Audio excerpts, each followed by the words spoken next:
Bonjour à tous, bienvenue au quiz des élus du 22 avril. Aujourd'hui, je suis en compagnie d'André Brodeur, notre maire. Bonjour. Bonjour, bonjour à vous. Et de Donald Côté, qui est conseiller du district Sainte-Rosalie. Bonjour. Bonjour. Et on va parler de la vente d'arbres. Alors, à chaque année, la ville de Saint-Hyacinthe organise sa vente d'arbres. Est-ce que vous pouvez m'expliquer comment on fait pour s'en procurer un? On peut aller sur le site de la ville d'abord. On peut téléphoner. On peut crier fort, j'en veux un. Non, ça ne marchera pas, par exemple. Vraiment, soit se présenter ou le faire par Internet. C'est ça, vous pouvez aller au service de l'urbanisme et de l'environnement, au service des travaux publics, à l'hôtel de ville ou sur le site web de la ville de Saint-Hyacinthe. Toutes les informations sont là. Pour la deuxième question, c'est quoi l'objectif de cette vente d'arbres-là? Ça, c'est pour ajouter de la canopée dans notre ville parce qu'on trouve qu'on n'a pas suffisamment de pourcentage de canopée. On veut l'augmenter au fil des années. Vous savez pourquoi on n'a pas beaucoup de canopées? Pourquoi? Parce que dans l'ancien temps, les arbres, c'était l'ennemi de l'ensemble du territoire. Parce que tout le territoire était couvert d'arbres. Et puis pour les premiers arrivants, la première chose à faire, c'était de défricher.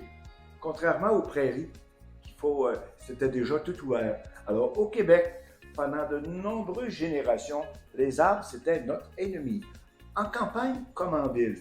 Mais avec les nouvelles générations et aussi l'aspect environnemental, on s'est aperçu que on avait trop défriché. Voilà. Oui. Ben, dans le fond, ça permet aussi d'offrir des arbres de qualité supérieure aux citoyens à un prix très bas de 25 $. Donc, si on était vous, ben, on irait s'en acheter un tout de suite.